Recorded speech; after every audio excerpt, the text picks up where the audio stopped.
verses 1 through 8, Genesis 4, 1 through 8. Genesis 4, 1 through 8. For those who are still turning their pages, I'll wait a second. And for the scriptures out on the screen also. For those who are visiting us online, we thank you for visiting us this morning. You in the best place. You didn't have to come out in the rain. The rest of us like community. I need to feel the spirit of the people I worship with. Even if I had a good week, I still want to feel the spirit. And if I'm having an issue, I need to come in because somebody's spirit is going to lift me. And not only that, when I see the faces, when I see people, they call you higher just by being in the place. So Genesis, the 4th chapter, verses 1 through 8. And I'm going to be reading from the Amplified Version. Now the man Adam knew his wife, and she conceived and gave birth to Cain. And she said, I have obtained a man, a baby boy's son, with the help of the Lord. And later she gave birth to his brother Abel. Now Abel kept the flocks of the sheep and the goats, but Cain cultivated the ground. And in the course of time, Cain brought the Lord an offering of the fruit of the ground. But Abel brought an offering of the finest, excuse me, the finest, the firstborn of his flock and the fat portions. And the Lord had respect or regard for Abel and his offering, but for Cain and his offering, he had no respect.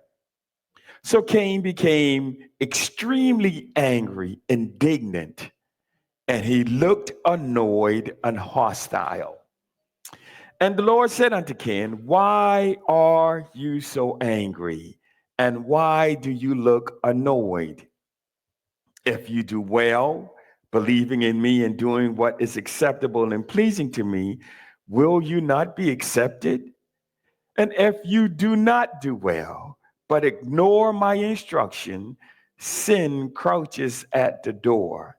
Its desire is for you to overpower you, but you must master it. Cain talked with Abel, his brother, about what God had said. And when they were alone working in the field, Cain attacked Abel, his brother, and killed him. So this morning, our empowering thought is a master class on life. A master class on life. This particular story is I've read this scripture, I don't know, 100 million times. And this week, it first came to my thought. And then when I read it, I found some things in there that I had never seen before. But this master class on life, God gives this master class to Cain on life, telling him sin is crouching at the door, but you must learn to master it. Ooh, and that's tough right there. See, he didn't say you must learn to get around it. He said, you must learn to master what comes up to you in life. And so this master class God gives him, and this information that God gives him is so powerful, but he missed it too. But it was so powerful. And for us today, it is very powerful. So those who are dealing with issues or habits or whatever, you can master it. Tell somebody you can master it. And so I'm going to talk about that today in this master class on life. Now this is post sinning, post being expunged from the garden that we found Adam and Eve. And so shortly after Adam and Eve had been put out of the garden, Adam and Eve had sexual relations, and Eve becomes pregnant. This baby Eve is carrying is ruminating in her womb under the stress of being put out of the garden. So I want you to understand this. So she's carrying this baby. Her stress is we just got put out of the garden, and she's carrying this baby. Okay, and not only that, they now have to work for a living. And so they are trying to figure that out. Okay, so the ground has been cursed not to give us increase. So you have to figure out what to plant, when to plant to get a harvest so we can eat. So the ground was giving us increase all the time. But now, since they were cursed, the ground was cursed, it's not giving us increase. So now they have to use their intellectualism to figure out what to plant, when to plant to get a harvest. Now, I can imagine it didn't work out at first. Because it was hot in the day and somebody went and planted some cabbages and they never grew. Come on, somebody. And so I can imagine them struggling, trying to figure out while she's carrying the baby. Are y'all still with me? Not only that, she's still mad at Adam for throwing her under the bus and abandoning her when God said, "Where are you? What have you done?" That woman. So she's kind of still feeling some kind of way about that. I know somebody got to be hearing me in here. Then also they are struggling with, does God still love me?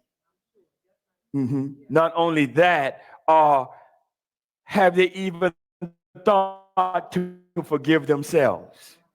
She's carrying this man child under all of this stress. Can you imagine that? And so Cain was born under these conditions, along with an astronomical amount of pressure to be successful. He's the first boy. Come on, somebody. And so now he's living this life. His name Cain in the Hebrew language means to acquire or obtain. And then she gets pregnant again. The circumstances are a little different now. We figure this food thing out. Okay, he does love me. Okay, we cool. I ain't mad at you for getting me kicked out of the garden no more, Adam, because you throw me under the bus.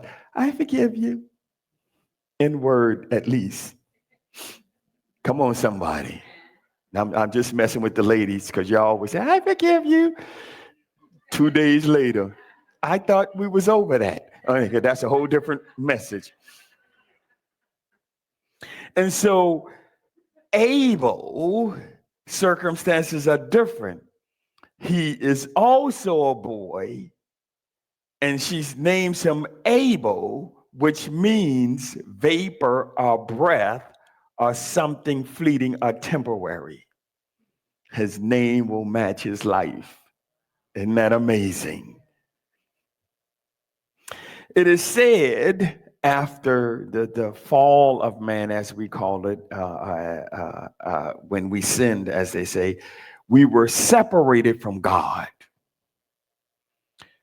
This text proves that that could not be true, because we find God in relationship and in communication with Cain and Abel.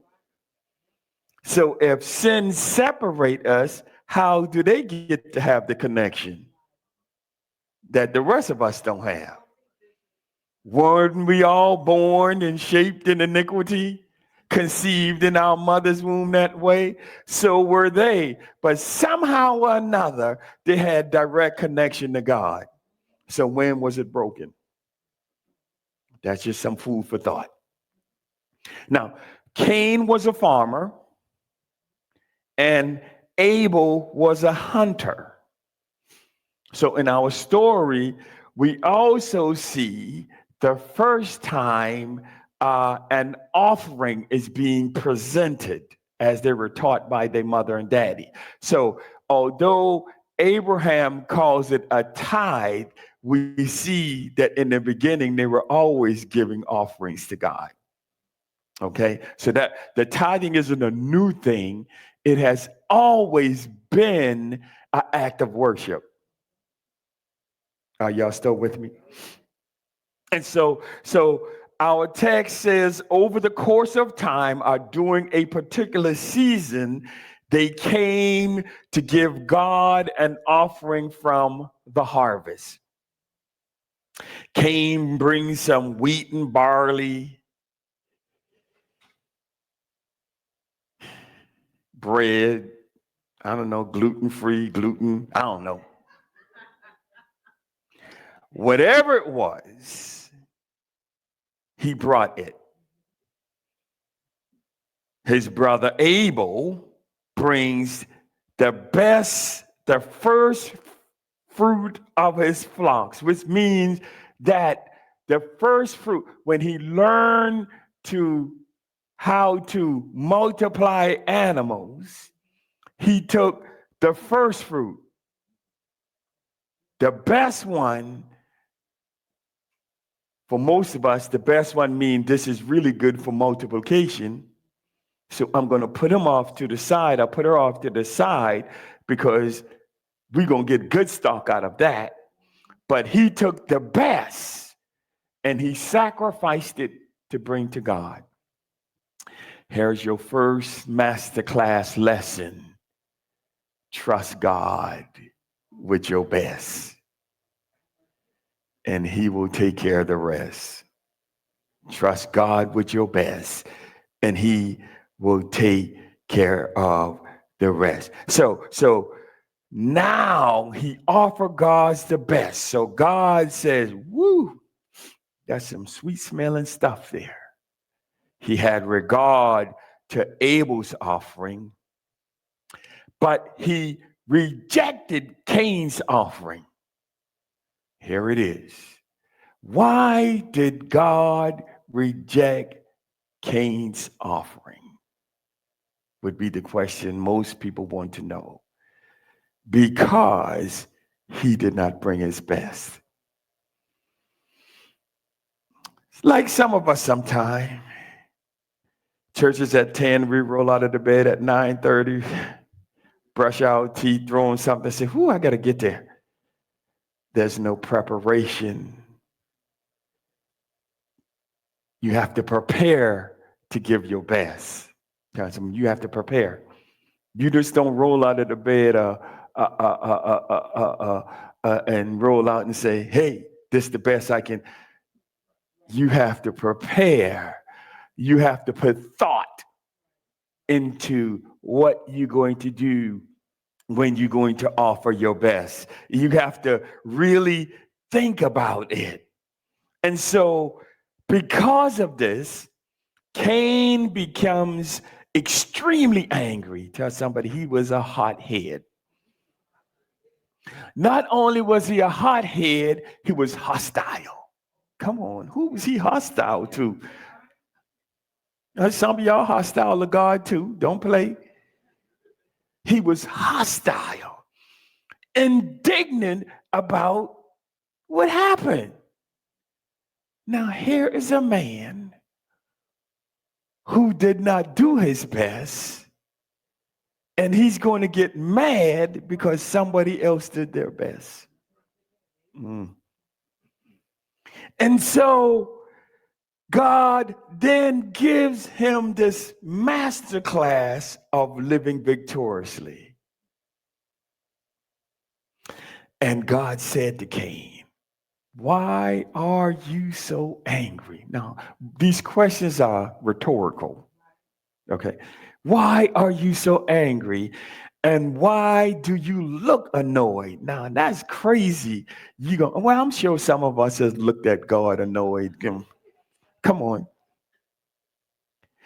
He said, if you do well, believing me and doing what is acceptable and pleasing to me, will you not be accepted? That's a master class right there. If you give your best, it is automatically accepted. Why? Because all I want you to do is be. Don't miss that. God just wants you to be. And if you put your best into being, he's acceptable. It's acceptable to him. Then he goes on to say, and if you do not do well, but ignore my instructions, sin crouches at the door. Its desire is for you to overpower you, but you must master it. What is the it that God is talking about? Most of us call sin as we're doing wrong and messing up. Sin is sitting in nonsense. If you continue to sit in nonsense, it will overpower your thinking. It will overpower you. So you must master it. In other words, you must not allow yourself to be overpowered by your foolishness. Cain was mad because his gift was unacceptable. What made him mad was that God accepted his brothers. He still didn't care that he gave an unacceptable